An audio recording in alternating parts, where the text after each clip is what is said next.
Hello students, स्वागत है आपका हमारे चैनल पर। देखिए, वीडियो री एग्ज़ाम के लिए हम आपको हिंदी की जीएस की रीजनिंग क्लासेस मिल रहे हैं। चलिए उसी क्रम में एक मॉडल पेपर देखेंगे। और पहला प्रश्न है, देखिए हिंदी का वीडियो री एग्ज़ाम। कक्षा 10 के छात्र ने अपनी अनुपस्थित दंड माफ़ करने के लिए प्रधानाध्यापक को पत्र लिखा, तो किस वर्ग में आएगा ऐसा पत्र? ऐसा पत्र आएगा आपका, बिल्कुल ईजी है, आवेदन पत्र। ये तो ईजी प्रश्न है।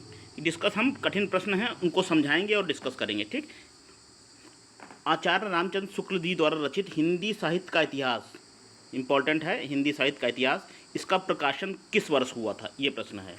ठीक, तो इसका प्रकाशन देखिए हुआ था आपका 1929 में, जो आपका ऑप्शन नंबर डी है। ठीक, इम्पॉर्टेंट है प्रश्न। साधु आ रहे हैं, वाक्य में साधु का बहुवचन आपको बताना है। साधु का होगा तो साधु का वचन क्या होगा? देखिए, प्रस्तुत वाक्य जो दिया हुआ है इसमें क्रिया बहुवचन में प्रयुक्त हो रही है, अतः साधु बहुवचन के रूप में प्रयुक्त हुआ है। मतलब साधु आ रहे हैं ना, आ रहे हैं, खुद ही पता चल रहा है बहुवचन है ये, तो बी विकल्प होगा। ऊष्म व्यंजन कौन कौन से हैं? ऊष्म व्यंजन चौथा नंबर, इसमें देखिए ये होते हैं आपके ऊष्म व्यंजन। ऊष्म है, सो घोष हैं, सघोष हैं, ये सब तैयार कर लीजिए। ऊष्म व्यंजन है आपके शा, सा, हा, ठीक है, ये ऊष्म व्यंजन कहलाते हैं। शुद्ध वर्तनी कौन सी है इसमें? चारों विकल्प देखिए कौन सी शुद्ध वर्तनी है। 6 नंबर क्वेश्चन देखिए, इसकी शुद्ध वर्तनी होगी आपकी टिप्पणी से। सरल है तो डी है। यथोचित का सही संधि विच्छेद पूछा गया है, यथोचित, तो यथोचित का हो जाएगा आपका यथा धन उचित। सी नंबर विकल्प सही है, सी सही है। यथा धन उचित बड़ा प्लस उ ओ हो रहा है, कौन सी संधि है? ये गुण संधि है। अगला है ऋग्वेद का संधि विच्छेद। ऋग्वेद का आपका हो जाएगा, ये नोट कर लीजिए, ऋग्वेद का नोट करिए। ऋग्वेद का ऋक धन वेद होगी आपकी संधि। ठीक, और इस ऋग्वेद की बात है कौन सी संधि? तो ये आपकी है व्यंजन संधि, व्यंजन संधि। नेत्रहीन में पूछा गया कैसा समास है नेत्रहीन में, तो ये नेत्रहीन में है आपका तत्पुरुष समास, डी। नेत्रहीन का विग्रह होगा, देखिए नेत्र से हीन, विग्रह करेंगे तो नेत्र से हीन होगा। अच्छा, बहुब्रीहि समास कौन सा है चारों में? बहुब्रीहि, ये है आपका लंबोदर। ठीक, जब तीसरा पद प्रधान हो तो उसको कहते हैं बहुब्रीहि समास, ना पहला ना दूसरा। होगा लंबा है उधर जिसका, अर्थात गणेश जी। आगमन में उपसर्ग कौन सा होगा? आगमन में होगा बड़ा आ उपसर्ग। अगला है सरकार में कौन सा शब्द उपसर्ग है सरकार में? तो यह है आपका सर। ठीक, सरल प्रश्न भी हैं, कुछ कठिन भी हैं, कठिन ही समझाएंगे, सरल फटाफट बता देंगे। कड़वाहट शब्द में प्रत्यय बताना है, कड़वाहट में प्रत्यय, तो ये होगा आपका सी है, आहट। कड़वाहट, आहट है सी। कौन सा शब्द तत्सम नहीं है? तत्सम कौन सा नहीं है? देखिए, तत्सम आपका आंसू नहीं है, आंसू, बाकी घृत का घी हो जाएगा। ठीक है, ये तत्सम है, डी ऑप्शन हो जाएगा आपका, ये आंसू तत्सम नहीं है। तद्भव तत्सम पहचाननी है, और इस परीक्षा में ऐसे आएगा कौन सा तद्भव नहीं है, कौन सा तत्सम नहीं है, ये ऐसे ही आएगा। ठीक है, अधिकतर हम बताने संभावना है। और तद्भव शब्द इसमें पहचानना है। तद्भव कौन सा शब्द है? 15 नंबर प्रश्न देखिए, इसमें है आपका ए, गोसाई शब्द है ना, ये तद्भव है, ए विकल्प होगा गोसाई। छठ से पहचानिए तत्सम तद्भव। देखिए फिर आ गया ढीठ शब्द का तत्सम है। ठीक, ढीठ शब्द का तत्सम बताना है, तो ढीठ कौन सा क्या होगा? देखिए, ढीठ का डी। ठीक, पत्थर थोड़ा समय लीजिए, तुरंत आप बताने की कोशिश करिए। ध्रष्ट, ढीठ का होगा ध्रष्ट। विद्यार्थियों, कोई भी चीज़ आपको ऐसी लगे जो आपको कठिन है, तुरंत नोट करिए। ढीठ शब्द का होगा ध्रष्ट, आएगी यही सब चीज़ें जो पढ़ा रहे हैं। ठीक है, ढीठ का ध्रष्ट। ठीक, अनुमान है जैसा हमारा। निम्नलिखित में से तद्भव शब्द नहीं है। ठीक, ढीठ का दृष्ट नोट कर लिया। ठीक, तद्भव शब्द नहीं है, बताना है कौन सा तद्भव नहीं है। कौन सा नहीं है?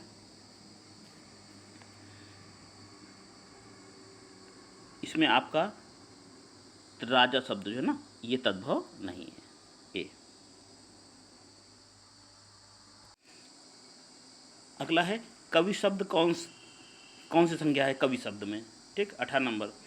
कवि क्या है? किसी व्यक्ति का नाम तो है नहीं। कवि क्या बता रहा है? जाति बता रहा है, तो जातिवाचक संज्ञा है। ठीक, जाति है कवि। हरियाली शब्द कैसा है? हरियाली, हरियाली एक भाव है, सी विकल्प। सरल प्रश्न इसमें ज़्यादा हैं, कठिन को समझाएंगे। निम्नलिखित रेखांकित सर्वनाम का प्रकार चिन्हित कीजिए। कोई किस प्रकार का सर्वनाम है? ये आएगा, इस तरह से प्रश्न आएगा।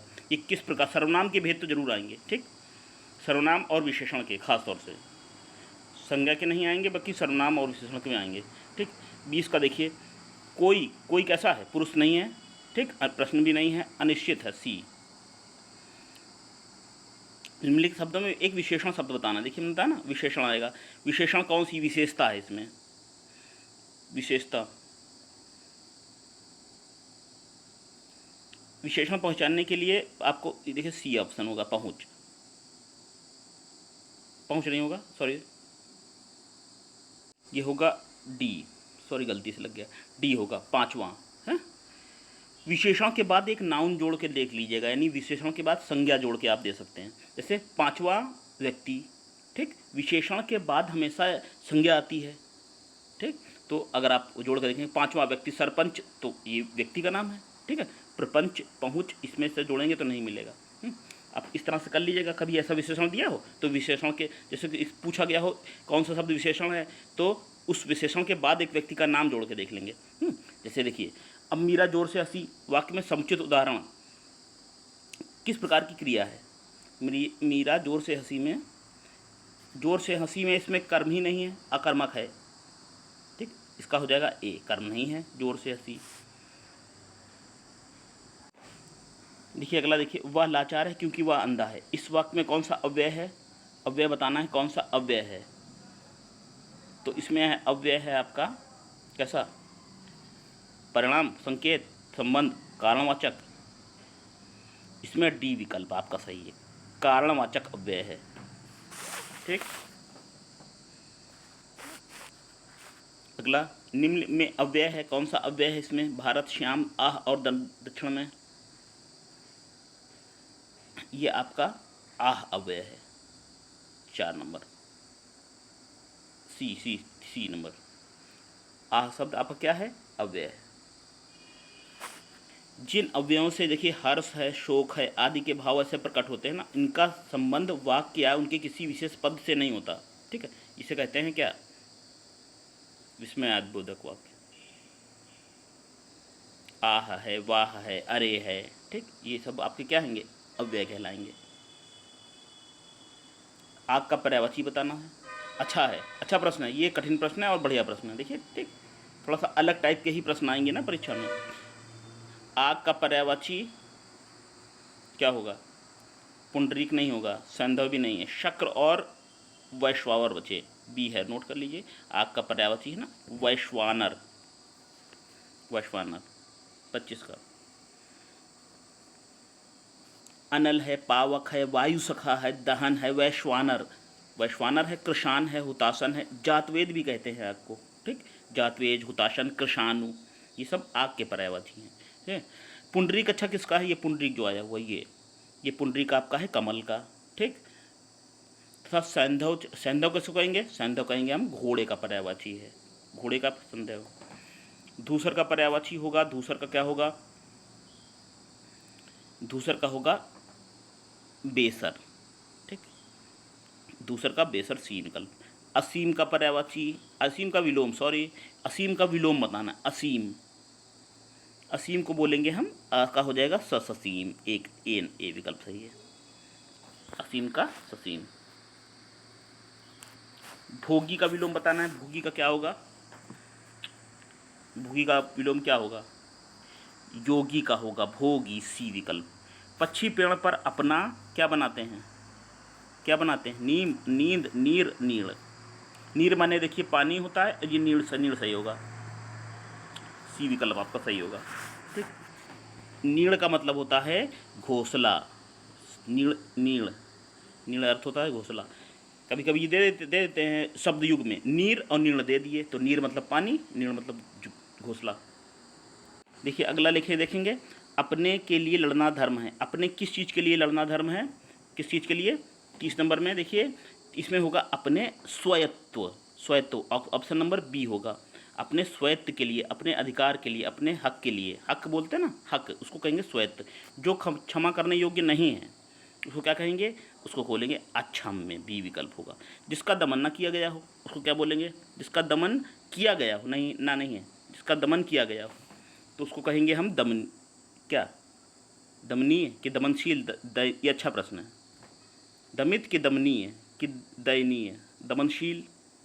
जिसका दमन किया गया हो, वाक्यांश के लिए एक शब्द देखिए उसको कहेंगे हम दमित। ठीक, ए है विकल्प, ए है ए, दमित, जिसका दमन किया गया हो। अच्छा प्रश्न है। दमनीय लगा देंगे स्टूडेंट्स, दमनशील लगा देंगे नहीं, दमित होगा। द माँ में छोटी मतलब मीत, दमित। अच्छे प्रश्नों को हम समझा देंगे, बताया था हमने। दमित, जिसका दमन किया गया। अच्छा, बांझ क्या जाने प्रसव की पीड़ा, ये का एक मुहावरा है, इसका अर्थ बताना है क्या होगा? सही बात है, जिस पर बीतती है वही जानता है व्यक्ति, अगला व्यक्ति नहीं जाना। जिसके पैर न फटी बीमारी, वो क्या जाने पीर पड़ाई, ये इसका भी वही अर्थ है, जिस पर बीतती वही जानता है। बांझ क्या जाने प्रसव की पीड़ा। अगला है, भाई गति सांप छछूंदर की केरी। ठीक है, भाई सांप छछूंदर की तरह गति की, भाई गति सांप छछूंदर केरी, ये मतलब है। इसका अर्थ बताना है इस लोकोक्ति का। इसको है दुविधा में होना, दुविधा में कोई होता है तो उसको कहेंगे सांप छछूंदर की तरह गति हो गई। ठीक, डी विकल्प सही है। दुविधा में होना, ये इस लोकोक्ति से आप अर्थ नहीं लगा पाएंगे विकल्पों से। ठीक है, कुछ ये नहीं दे रही है, कुछ लोकोक्तियाँ होती हैं जिससे पता चल जाता है किसका अर्थ होगा। अब सांप छछूंदर की गति होना, इसका मतलब बहुत अधिक दुविधा में होना। ठीक, मिश्र वाक्य बताना है, सरल वाक्य और संयुक्त वाक्य तैयार कर लीजिए। एक आएगा कौन सा मिश्र वाक्य है, अथवा दे देंगे आपको बदलना रहेगा, मिश्र से सरल में बदलिए, सरल से संयुक्त में बदलिए। तो इसका क्या होगा? मिश्र वाक्य, मिश्र वाक्य एक भाग दूसरे भाग पर आश्रित होता है। कौन सा किस पर आश्रित है? उस पर जो उसके पास जो कुछ था, इसका कुछ अर्थ नहीं है। मिश्रित वाक्य में एक वाक्य का कोई अर्थ नहीं होगा, एक भाग का। उसके पास जो कुछ था यह अधूरा है, वाक्य हो गया तो पूरा है, तो ये हो जाएगा सी आपका मिश्र वाक्य। संदेहवाचक है, संदेहवाचक बताना है। संदेहवाचक, संदेह किसमें है? सी में है संदेह, शायद लगा हुआ। शुद्ध वाक्य को बताना है, शुद्ध वाक्य का चयन करिए, कृपया करके खुले पैसे दें। ठीक, और चारों देखिए कौन सा इसमें सही शुद्ध वाक्य है। कृपया और कृपा दो बार नहीं आएगा। ठीक है, कृपया करके भी नहीं आएगा, पहला भी नहीं दूसरा भी नहीं। कृपया करके नहीं होगा, कृपया खुले पैसे दें, सीधा सीधी बात है। ठीक है, सी विकल्प सही है। कृपया करके तो बोल देते हैं लेकिन कृपया करके नहीं, कृपया खुले पैसे दें, सी विकल्प आपका सही है। ठीक है, शुद्ध वाक्य है। अगला देखिए, आपको बताना है कौन सा भाववाच्य उदाहरण है 38 नंबर में। ये भाववाच्य है, तो ये भाववाच्य आपका धूप में चला नहीं जाता, क्या? डी विकल्प सही है, धूप में चला नहीं जाता।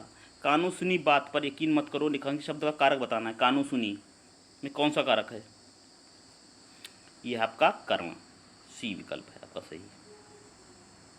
ठीक, कानों से सुनी या कानों द्वारा सुनी में करण है। ठीक है, जब आप इसको विभक्त करेंगे तो कानों सुनी क्या हो जाएगा? कानों, बताया ना आपको, से सुनी या कानों द्वारा सुनी। ठीक, सी विकल्प। वह यह कार मेरी है, कौन सा कारक है? यह कार मेरी है में, ये है इसमें कारक संबंध, संबंध बता रहा है ना, संबंध कारक, बी विकल्प। एक संज्ञा सर्वनाम का दूसरे से जो संबंध होता है तो उसको कहते हैं हम कौन सा कारक? उसमें संबंध कारक होता है। कारक का मुझसे संबंध है तो वो क्या होगी? कार मेरी है, बी विकल्प सही है। पुल्लिंग शब्द बताना है, स्त्रीलिंग पुल्लिंग के लिए अच्छा है अच्छी है करना है। नदी अच्छा है कि अच्छी है, अच्छी है स्त्रीलिंग है। पानी अच्छा है कि अच्छी है, पानी अच्छा है, पानी पुल्लिंग है, ठीक है। तो ये आपका बी हो जाएगा, पानी पुल्लिंग है। प्यास अच्छा है कि अच्छी है, प्यास अच्छी है यानी कि स्त्रीलिंग है। इलायची भी अच्छी होती है, तो ऐसा करेंगे हम, आराम से मिल जाएगा पुल्लिंग। निम्नलिखित में कौन सा शब्द स्त्रीलिंग है, स्त्रीलिंग बताना है। सौभाग्य अच्छा है कि अच्छी है, सुंदरता अच्छा है कि अच्छी है। ऐसा आप करेंगे तो सुंदरता अच्छी होती है, ठीक है, बी विकल्प आएगा आपका। अगला देखिए, निम्नलिखित वाक्यों में कौन सा संदिग्ध भूतकाल का उदाहरण है। संदिग्ध भूतकाल कौन सा उदाहरण है इसमें आपका, मैंने वहीं सामान रखा होगा, संदिग्ध है, पक्का नहीं पता है। अगला है यह पे लिखा अंडरलाइन है, यह मेरे भाई का है, यह मकान मेरे भाई का है। तो रेखांकित शब्द में यह क्या शब्द क्या है, यह शब्द है आपका संकेतवाचक सर्वनाम और विशेषण है, ठीक, बी हो जाएगा आपका। यह मकान संकेत किया गया है, सर्वनाम है और विशेषण है ये, ठीक है। विशेषण की यह है इसलिए क्योंकि यह के बाद मकान आया है ना, तो मकान की विशेषता बता रहा है कि यह है, तो संकेत भी किया गया है, सर्वनाम विशेषण। शुद्ध वर्तनी बताना है कौन सी है, शुद्ध वर्तनी सी कवयित्री होता है, कवयित्री। कवयित्री रिकॉर्ड है स्टूडेंट्स कि कवयित्री रिकॉर्ड बार आया हुआ शुद्ध वर्तनी में, ठीक है। शुद्ध दे देंगे 4 कवयित्री का, तो कवयित्री होता है, कवयित्री, सी विकल्प, ठीक है। नूपुर कैसे लिखते हैं, यन, इसमें लिखेंगे यन, ना में छोटा ऊ की मात्रा, पा में छोटा ऊ की मात्रा, नूपुर, ठीक है। बाकी स्मरण तो लिख लेंगे आप, परिस्थिति में छोटी, ता में छोटी की मात्रा लगेगी, स्मरण ऐसे लिखेंगे, सब तो लिख लेंगे आप, सब स्मरण वगैरह। चलिए और अगला देखेंगे एक प्रश्न, निम्नलिखित में से कौन सी बोली पश्चिमी हिंदी की नहीं है। पश्चिमी हिंदी की कौन सी बोली नहीं है। पश्चिमी और पूर्व की हिंदी हम आपको बता चुके हैं। पश्चिमी हिंदी की बोलियों में देखिए कौन सी आती है पश्चिमी हिंदी, ब्रजभाषा आती है, खड़ी बोली आती है, बुंदेली, हरियाणवी और कन्नौजी, ठीक। जबकि इसमें विकल्प आपका सही होगा 46 का आपका होगा डी, तो हमने बता दिया ना, ये आपकी पूर्वी हिंदी है, अवधि। पश्चिमी हिंदी कौन कौन सी है, आएगा परीक्षा में आएगा, पूर्वी हिंदी और पश्चिमी हिंदी। तो फिर से बोल देना, देख लीजिए, आपकी ब्रजभाषा पश्चिमी है, खड़ी बोली पश्चिमी है, बुंदेली, हरियाणवी और कन्नौजी ये पश्चिम में आते हैं, ठीक है, पश्चिम के क्षेत्र। तो अच्छा देखिए, इनमें कौन पश्चिमी हिंदी के अंतर्गत नहीं आती, तो हमने बता दिया अब आपको, इस जो विकल्प आपको पड़े इसमें देखिए, इसमें भी अवधि नहीं आती, अवधि नहीं आती, तो प्रश्न हो चुका है। अगला विद्यार्थियों ये है, एक आपको प्रश्न दिया होगा, इसमें आपको क्या करना है, हिंदी से इंग्लिश बनाना है उन शब्दों को। अब इसे अधिसूचना की अंग्रेजी अनुवाद, अधिसूचना को अंग्रेजी में क्या कहेंगे, अधिसूचना को नोटिफिकेशन बोलेंगे, डी, ठीक, डी। तो आपका क्या हो जाएगा, नोटिफिकेशन। अगला है देखिए, इसका हिंदी अनुवाद बताना है, क्या होगा,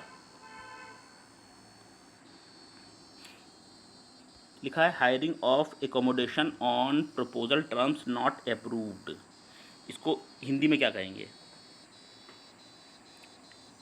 इसको कहेंगे हम प्रस्तावित शर्तों पर स्थान किराए पर लेने का अनुमोदन नहीं मिला, ये होगा बी ऑप्शन आपका,